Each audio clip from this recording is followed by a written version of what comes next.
Okay. This is all new. This is all new experience for me. It's going on the CV, I can tell you. So basically, I've written this book called Camp Fear, and this kind of. So I've got some quotes from Artaud. Now, Artaud was one of the big kind of inspirations behind the book. And a lot of people, they kind of vaguely know Artaud from the Theatre of Cruelty. And a lot of people think, oh, you know, that just means there's a lot of sex and death and blood in it. Interestingly, we don't know if Artaud ever had sex. What we do know is that he was big on heroin, which the encounter he had with Annie's Nin, he failed to get an erection. And that's the only report of Artaud's sexual life we actually have, is his failure to get an erection. You may see how this talk is going to kind of go. It's going to go in the direction of sexuality, cruelty, and poetry. And the book's a verse novel, so it's about this trainee psychotherapist who's slightly obsessed with Artaud, and he's very interested in sort of the imagination, you know, the kind of the ability to conceive of visions, and how he can kind of implement visions into rituals, or generate rituals to open his mind into the visionary encounter with kind of spirits and other beings. There was some talk yesterday actually about kind of, you know, the mystical being unspeakable. And this is a very old idea, and it goes back to really Victorian times. You know, this idea that you can't speak of the mystical, you know, in some sort of essence, which is a kind of strange idea, because the mystical is full of words, not only in books, but if you look at the most obvious example of the Sufi poets, they have these kind of ecstatic experiences where they start to speak through them. And it's not language as a description of the mystical. The language itself becomes its own mystical revelation, you know, and everyone is kind of wrapped up in this mythological type of speaking, you know. So this idea of the mystical as being alien to language is one I just, you know, can't agree with, and can give a lot of examples, you know, the most famous obviously being Rumi, where language is the essential element of the mystical to him. And this is something I'm very kind of interested in. And Artaud at the end of his life would give these sort of poetry readings where he would start to read these kind of semi-Gnostic rants that he wrote in the asylums, and suddenly he would stop and start acting out these kind of crucifixion rituals that he was put through in the asylum, where he was tied upon the wall and electric shots and insulin injections, you know, which gave birth to this idea of the body without organs. So these are all the sort of things I became very interested in exploring.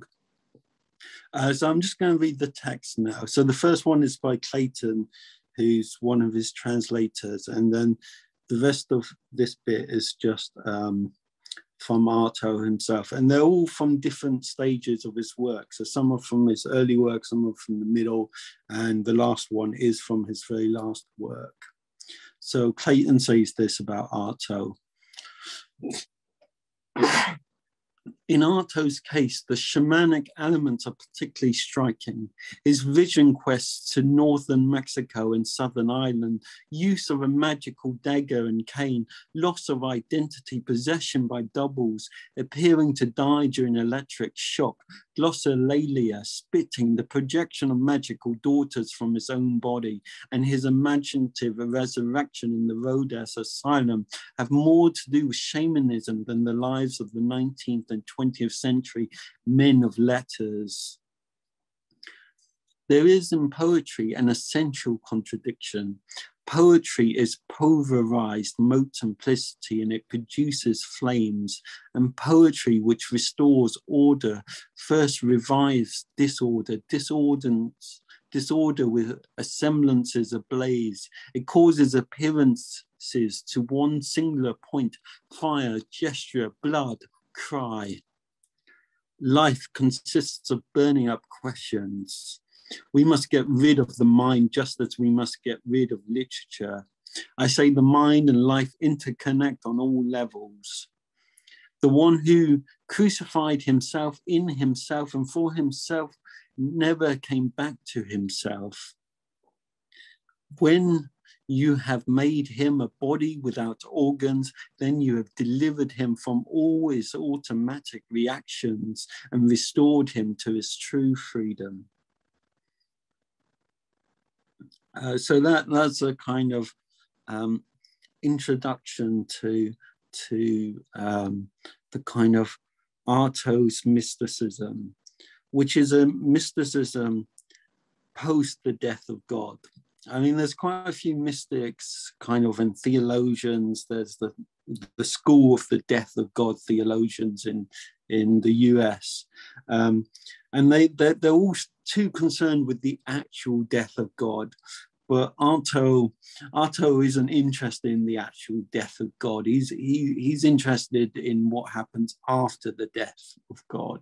So it's a post-death of God theology or theosophy. At one time, so this bit then, so the rest of this is just poems I've written from the book. And there's a lot of strands in it. There's lots of different narratives happening. So you know, characters will come in and out of this kind of segment of text, and you might wonder, oh, who's that person? But the book kind of goes into who all these characters are and what kind of happens in them. You know, I might give a few I might break off from the text and just say a few words if it feels necessary. So here is my anti-Zizek poem. Everyone is obliged to write an anti-Zizek poem in their life. At one time, I imagined myself to be a kind of intellectual clown, imagining myself to be the next Zizek, but my coke habit had long since died as a permanent state of affairs, and I had yet to read any of his work before buying his monograph Event, which left me perplexed over exactly what the event was in his mind, even though I knew he would question the very notion of mind if we were sitting opposite. You're so Greek in your nuance. On Instagram, under a still of Kate Winslet, smearing lipstick over Harvey Keitel's face in holy smoke. Peter Brooks, The Empty Space, tells us more in the opening pages of what an event is than Ziegler does in the whole of his 212-page book. I witnessed one of Brooks' productions, a man sitting on a chair with his back to us, the spotlight highlighting the back of his head. It was an event. In the book, Zizek asked, is it possible for the human to live the fact the self doesn't exist? I wanted to kill Zizek and display him nude on the fourth plinth in Trafalgar Square. That is actually, you know, even though this book is fictitious, that is one of my life goals, it must be said. Tim Wells had published some of Dennis Nilsson's poems in Rising. When I read them, they were so bad, reading them made me want to kill. I wondered why so many other killers didn't end up. I wondered why so many other poets didn't end up as killers. Nilsson said, we either kill or make art, Martin Blad said, paraphrasing a letter Nilsson had sent him. Seesuk proposed and somewhat rejected. He never kept or utterly dismissed any idea. The idea that our biology had given us the neurological assumption of being autonomous, even though we were utterly at the mercy of collective biology, driving every instinct. But my research contradicted this.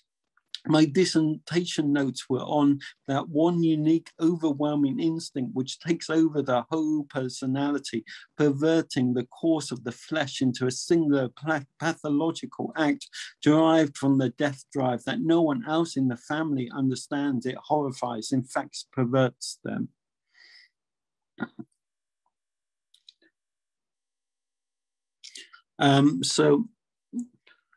Lilith Johnson is one of the main characters in this text, and she's basically a writer who wrote a memoir about her husband, who has an obsession with being fisted. And he was a banker who worked with like celebrities like Tom Cruise and things like this. So, you know, Lilith Johnson recounts these sort of episodes with the celebrities in the book. And she ends up becoming really famous and having this TV show called Fuck Me TV. So she's kind of weaved in and out of this text. So this is the next kind of bit. I think after this poem, I think like if anyone would like to like make any comments or say anything before we go on to the next bit of it. Lilith Johnson burst into tears on Fuck Me TV, speaking directly into the camera without a script. Fuck Channel 4 News for broadcasting the footage of my husband being fucked by 12 SAS soldiers in the abandoned building where we used to do lines of coke around the time he refused to touch me or tell me he loved me. I maintain they were real SAS soldiers who just happened to have 12 interactions as demanded by the Institute of Cocksucking, which states 12 is the industry standard. Any less ain't worth watching, the CEO said. So I'm gonna like go back onto Zoom for a second now.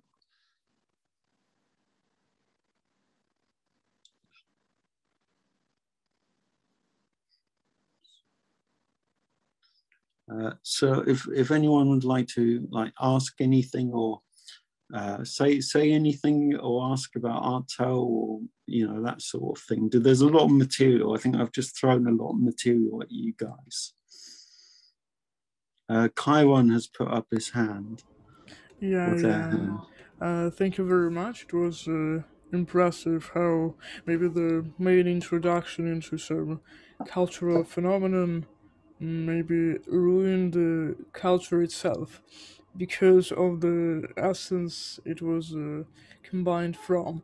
And the last one was, as you mentioned previously, really unbelievably unforgettable, especially the impressive type that was expressed of getting the introduction into saving the approach beyond the uh, beyond the complexity maybe given in the fact that reality actually exists aside from personal desires and even the way we dig into things, into stuff, and maybe all the material you announced made me think that the clown itself isn't even a figure.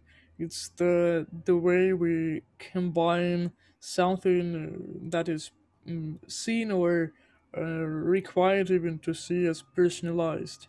So, what do you think? Maybe what the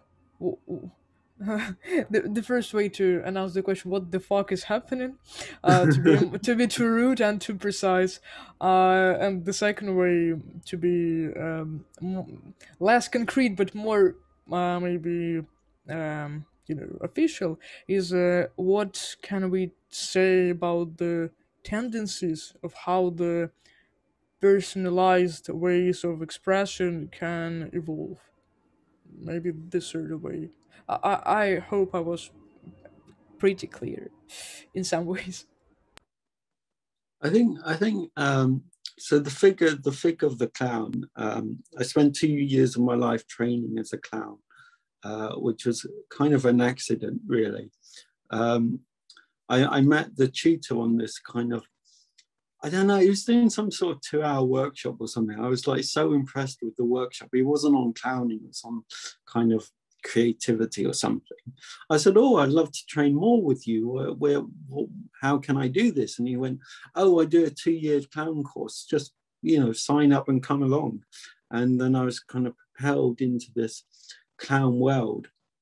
And I wasn't writing poetry at that point. But I sort of, and the clown became kind of a way to work with very intense experiences. People would really bring out very kind of deep emotional issues on the clown course. And then our job was to make folly out of it, to make it the least kind of serious thing in the world. One of the sort of, but at the same time to maintain the intensity, because, intensity is what makes the performance, what compels the clown or the performer to act. And then, we would walk off the stage, and then we had to deal with the folly of what we had just been a part of, and then there was this kind of therapeutic kind of element to it, where in our interactions with each other, we would be living out, in this kind of more unconscious way, what we had consciously expressed on the stage, and I'm very kind of interested in this kind of dynamic. Does it change people's behavior or patterns or habits? I'm not sure. I'm not sure, even with kind of therapy, I'm not convinced that we are so easily able to change ourselves or the environment in which we are in. I think Jung proposed two elements of change, and he said love and age. We literally grow out of things, and the ability to love, or the be overwhelmed, can kind of change ourselves through a kind of understanding or the embrace of the other. And these were the two sort of elements Jung proposed.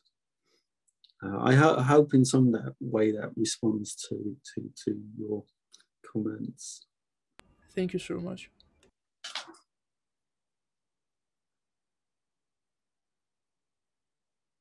Would anyone else like to say anything or ask anything? Someone's. Yeah, Erwood raised his hand. Do you want to speak up? Yes, please. Thank you. Hi, Tom. Nice to Hello. meet you here. Hi. Thank you for your introduction or introductory lecture. I was wondering, you were saying about mysticism and language, the relation between mysticism and language for Rumi being the main vehicle for the mystical. I was, and the mystical being something of a kind of universal quality, yeah, but language being something of very local quality. So how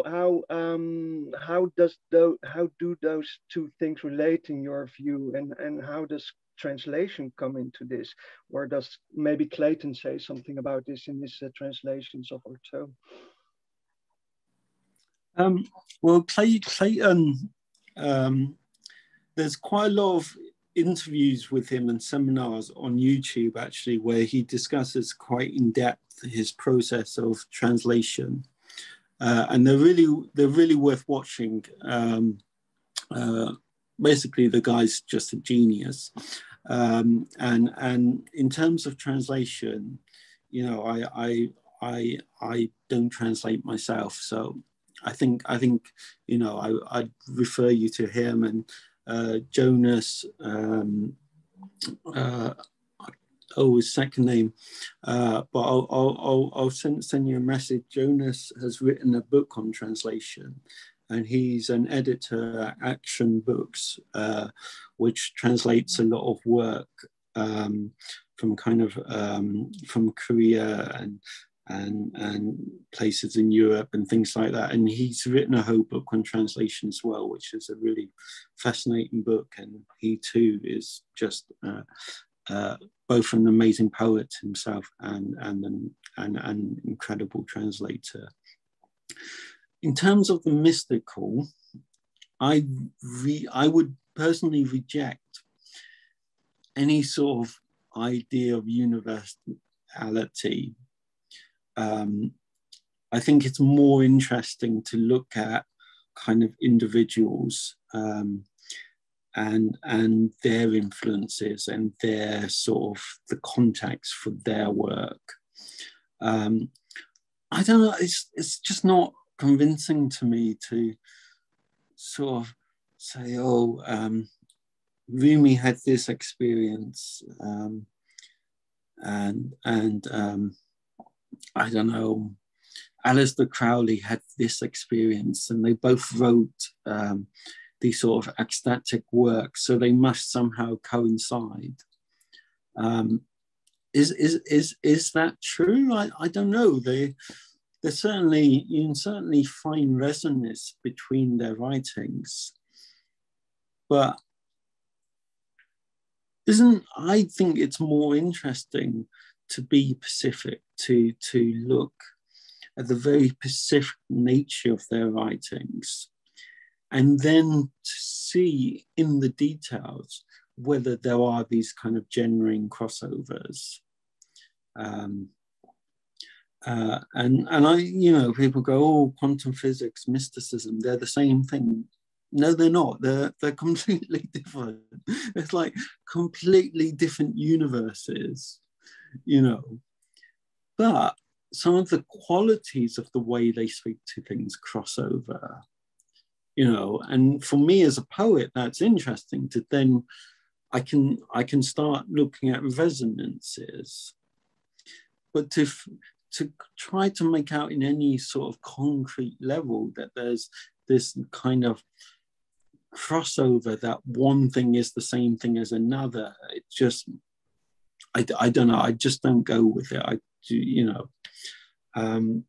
So I hope that in some way kind of responds to your question and comments. Yeah, thank you very much. You know, this I think you're very clear, and it's a very interesting take on you know, this idea on universality, to turn it around, so to speak, to look at it from the particular. But still, this is a very pervasive idea when you're talking about mysticism, and it always comes back into the discussion somehow. I draw, you know, obviously, you know, Jung talks about this a great deal. Yeah. You know, we're kind of in the age of post-tradition. You know, we don't have these stable traditions we can just rely on as individuals anymore. So Jung's kind of the approach of kind of individuation, as he spoke about, was the kind of gathering of the spirits around you that speak to you, that you can interact with. and a lot of the young spirits were kind of taken from the Bible and the Gnostic tradition. And also, although he doesn't talk about them as imaginal figures in the way he speaks of some of the earlier ones, the alchemists were also these kind of internal presences inside his soul, particularly the texts he spent years and years studying. And that he weaved his own kind of,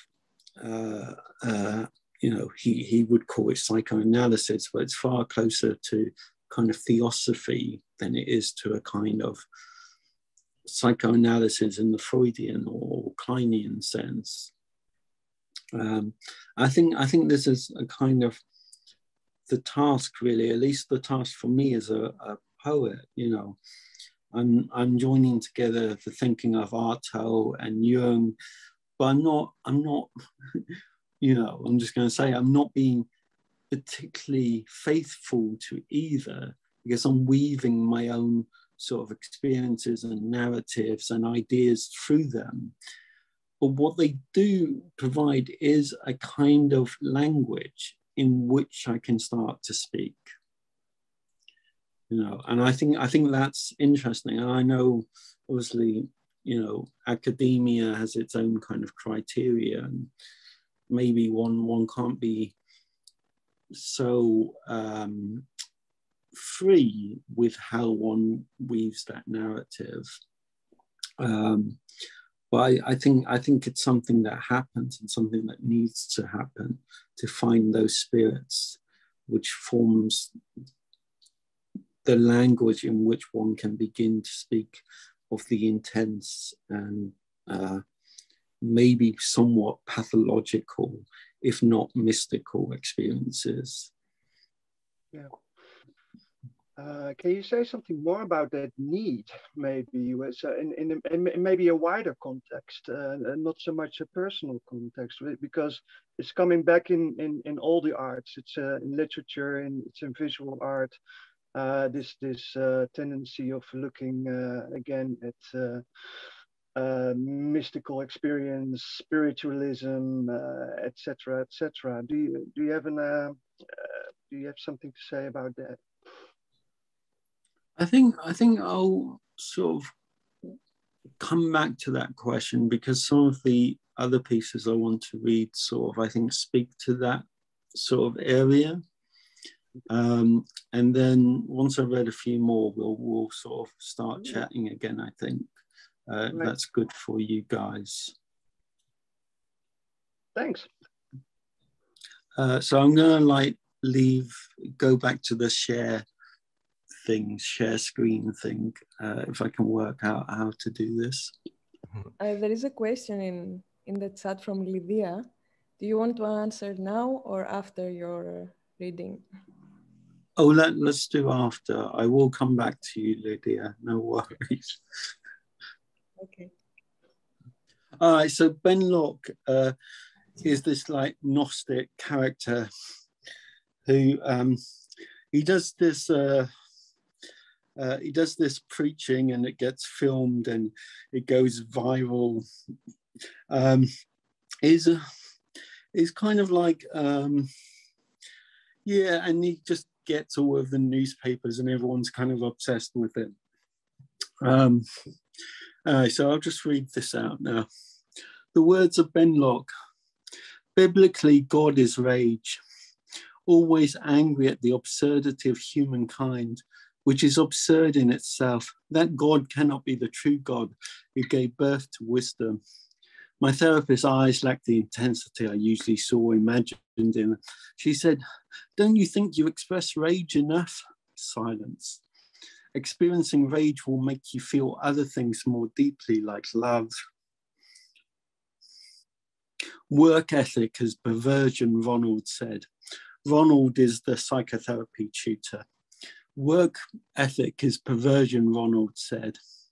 We are always at the mercy of the office environment, the mindless repetition which bends the mind into conformity without the fully ripe tit, just the average drizzle of a pay package to suck on until the average bonus pops up in a semi-free bar at the Christmas party. It surprises me how few people explode, but that's repression for you. I decided to be a psychotherapist after being bullied at work by two managers, John and John. Both had strange looks of resentment in their eyes. John couldn't cope with my open bisexuality due to his inability to have any kind of sexual relationship because he lived with his mum and arrogantly assumed he was smarter than everyone else, except for those he was masochistically subordinate to, like John, his manager. But the nail in the coffin was when John saw a copy of Freud's An Outline of Psychoanalysis sitting on my desk and said, "This isn't appropriate for the office environment."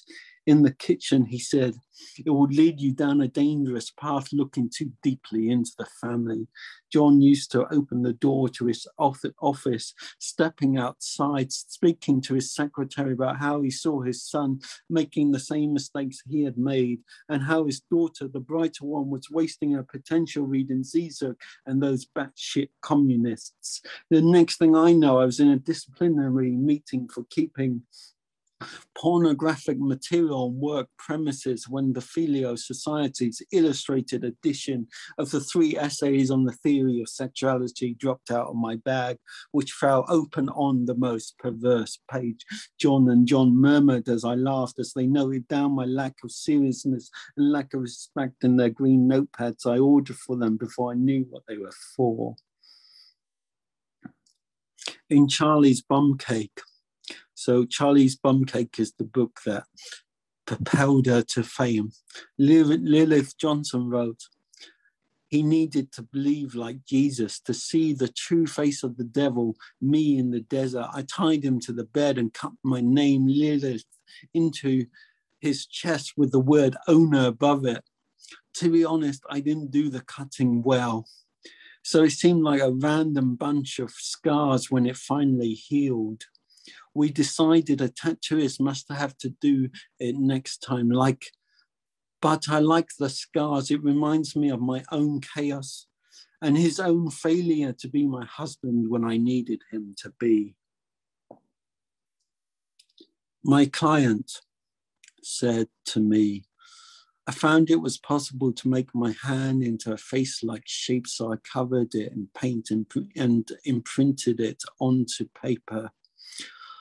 My hand as face peering at me, it or I looked disfigured, but that was the point, to be disfigured, although I painted in my features, eyes, ears, cheeks, nose, mouth, chin, all the edges extending out beyond the confines of the hand face.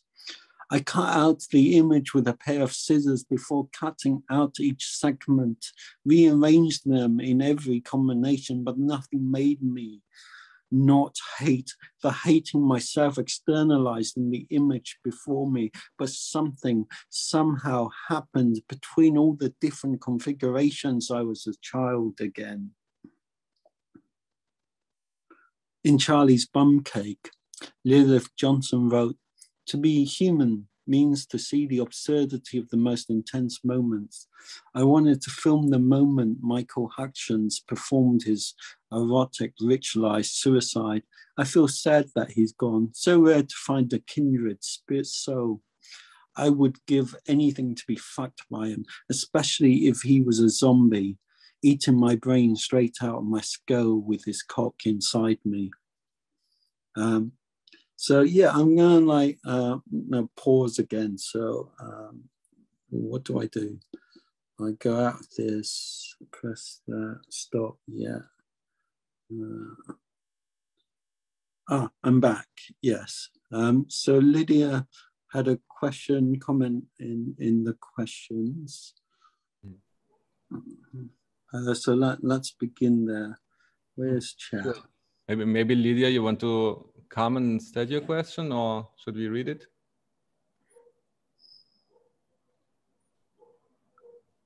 Let's read. See. Okay, I'll read it. Now again, referring to the clown, Lydia writes, the connection between Artaud and your work has been a constant, in my opinion. The idea that Artaud's work, and to an extent Artaud also, embodies the shaman is fascinating to me, and a connection I have not heard of before. I wonder if the clown for you in your practice is a kind of shaman, a figure who releases self from the body through laughter, through melancholy, the clown as vehicle for transcending materiality. Oh, brilliant. Thanks, Lydia. I've known Lydia for quite a few years. She's also a fantastic poet who specializes in cut-up. Yeah, I think, you know, Artaud called himself the fool. What's the French term? Momo, I think. And he called himself the fool. You know, he was this kind of battered, wearied soul who essentially almost starved to death, who was kind of tortured insanely by psychiatrists. And he was in an asylum through the Second World War, where there was no food, and no one kind of knew what to do with him. So he was essentially kind of locked up, and you know, he was chained to the wall for a kind of period of his life as well. There. And he fell out with Breton, and he was kicked out of the Surrealist group. But Breton always had this kind of liking for Artaud, and I think Artaud liked Breton, but we're not really sure. I don't think like he didn't really like men. You know, Artaud had this like aversion to any sort of male figure in his life. But he used to beg Breton for opium. And it was actually Breton was one of the main figures of getting him released after the Second World from the asylum. So there is this kind of, you know, absurdity to Artaud's life, this kind of, you know, the extremes are so extreme in this life that you know there's kind of two options for him. There is either to laugh or to scream, and he kind of did both, and he saw the kind of absurdity of his own situation and of his own life. So in that sense, he did kind of embody this kind of clowning, but this clowning that was a kind of revelation of nothingness. You know, he literally, you know, he had nothing. He you know, he had, you know, barely any meat on his body. He had barely any ability to kind of function in the actual world. You know, and opium was the kind of the mainstay of his universe. So when he started reading his work, he did literally look like the living dead, and then started to act out these hellish scenes, which kind of just between this kind of very kind of weird, serious poems about, you know, that were in essence this kind of reaching towards the abstract, but having to have language to be able to say something of nothingness, you know, and he aligned this to a kind of mysticism, you know, and I use that word in a kind of open sense of an intensity of experience that has to reach out and be communicated. You know, in psychotherapy, you often find two sort of situations. You often find someone who's been through very intense moments who are silent. They cannot speak about what has happened to them.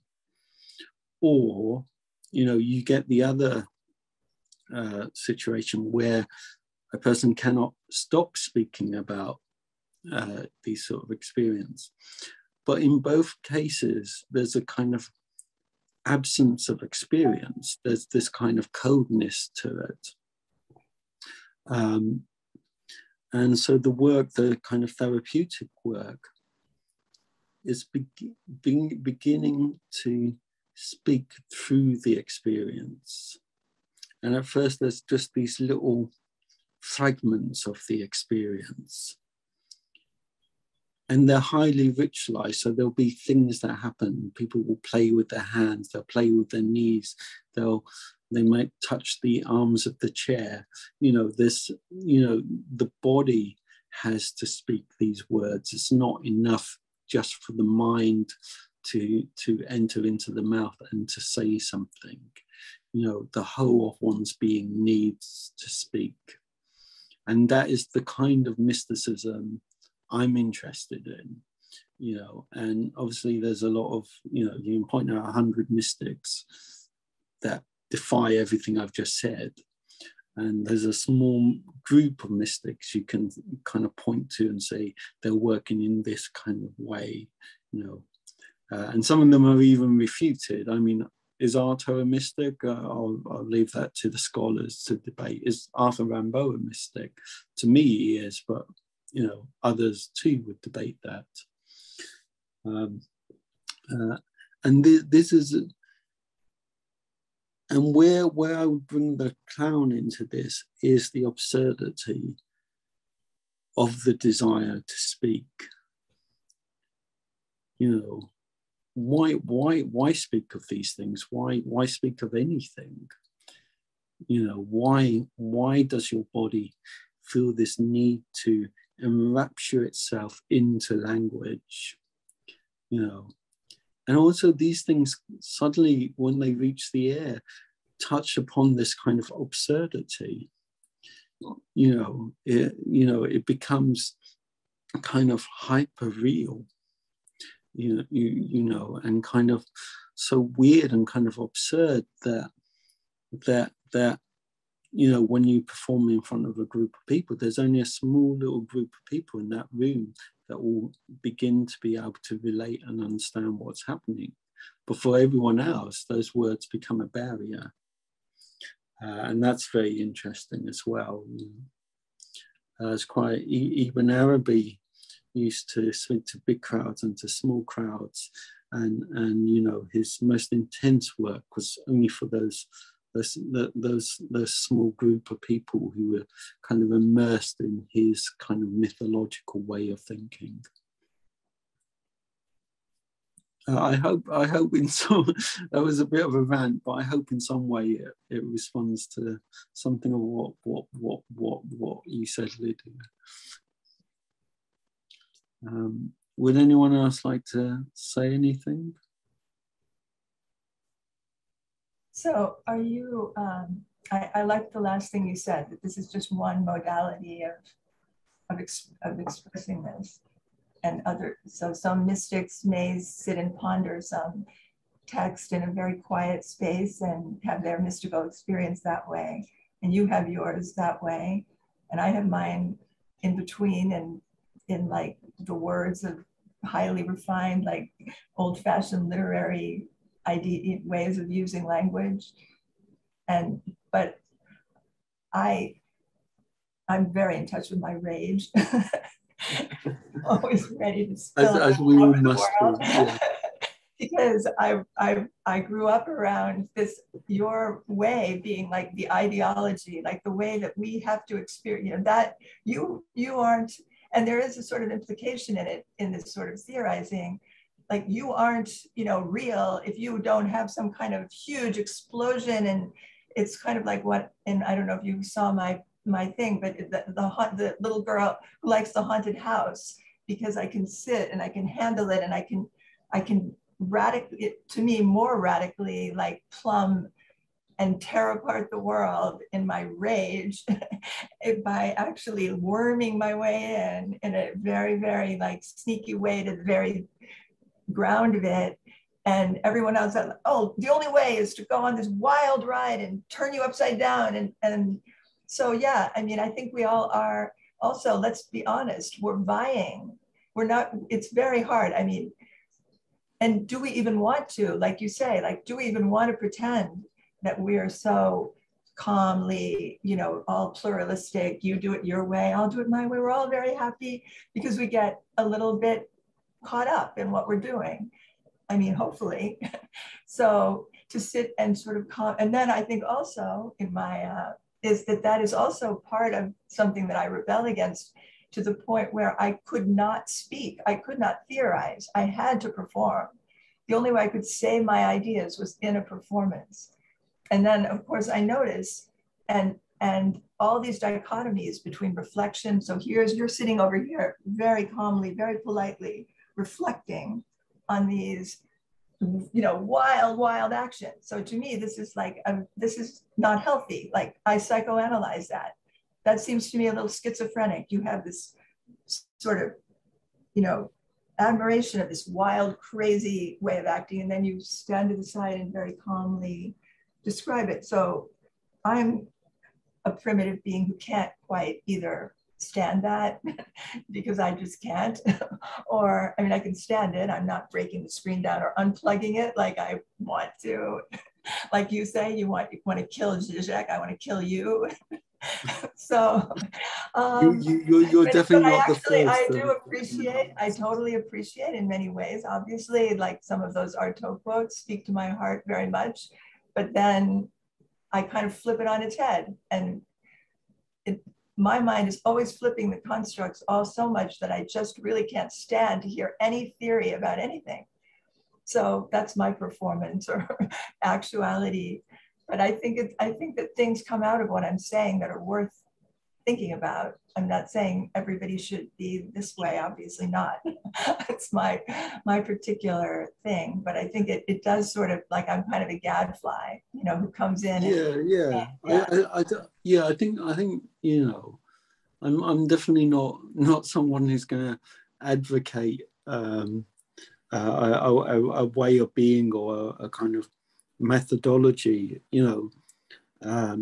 And some people may listen to this and take nothing away from it, and you know, and then that's fine. Why should someone take something away from it?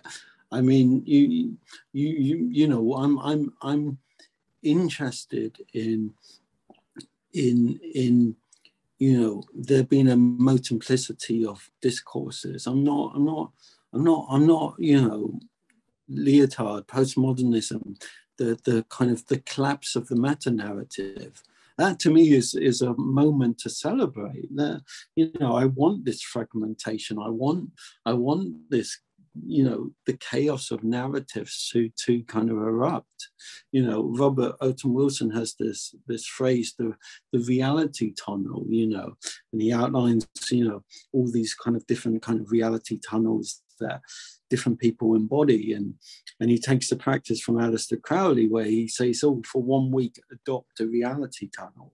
You know, be a fundamental Christian, be you know, theologian inspired by Paul Tillich. You know, be Richard Dawkins for a week. Why not? You know, I have no. It's not that I don't have faith in my own thinking. It's just my system of thinking relates to a very kind of a system of being that is inside of me. You know, and the question is always is how to slowly relate that outside of myself.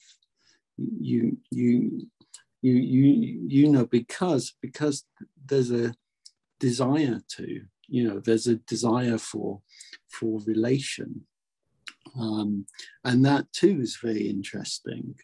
You know, when, you know, even in self-containment, there needs to be a kind of reaching out.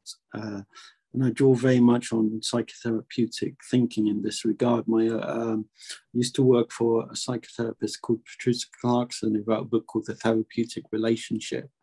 And she said this was the key. The key is to identify how relationships are formed, to be able to work with people in a sense, in a therapeutic relationship. So I'm going to go back and read the last, I think there's 2 poems. I'm just going to read the last 2, and then I think my time is up after that. So yeah, thank you so much, people. Let me do the screen sharing thing again. Start Thanks a lot, Tom. broadcast. It was beautiful. And yeah, sure, go for the last 2 poems, and then we'll continue, I think.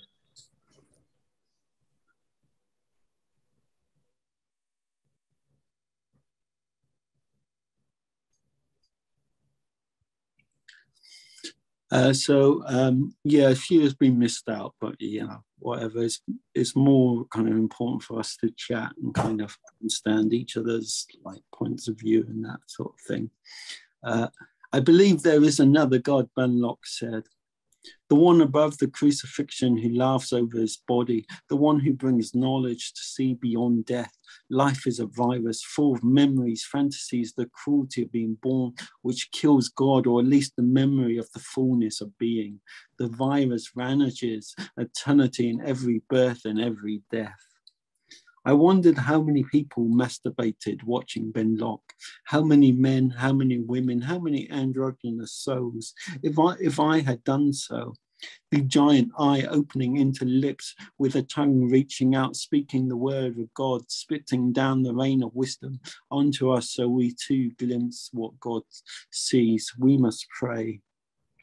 I opened my copy of the Bible to find a post-it note. Artaud was never one for sex. The opium killed his erection so many times. He couldn't recall ever being hard. It was beside the words of St. John. He who loves his life will lose it, and he who hates his life in this world will keep it for eternal life. Benlock proclaimed the ancient Egyptians believed the God of creation, Atam, masturbated into the void to create. I too spit, spit, spit, spit, spit, spit, spit, spit, to reverse creation back into the nothingness, the pleroma.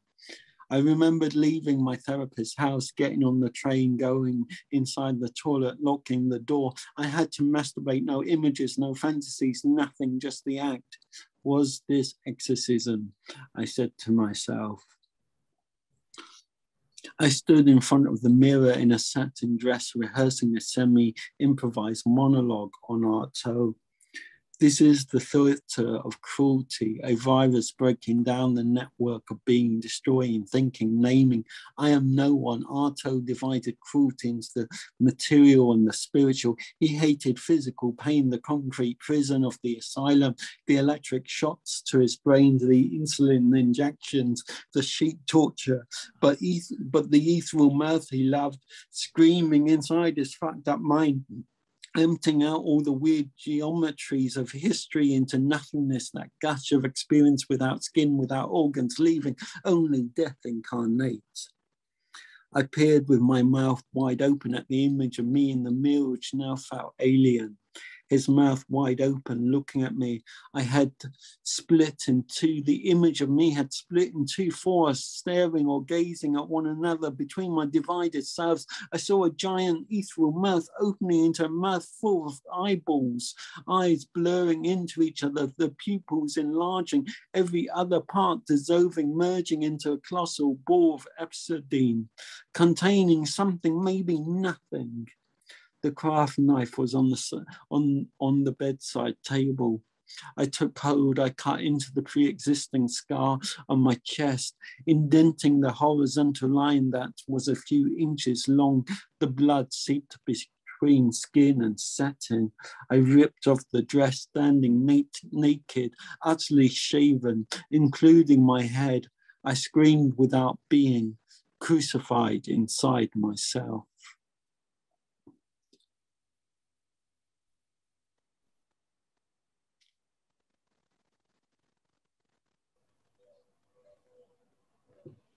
Oh, so thank you, everyone. That was a lot of fun. I really enjoyed that. it's good to kind of get some of the work out there. And thank you to you guys for listening and for hosting this tremendous conference.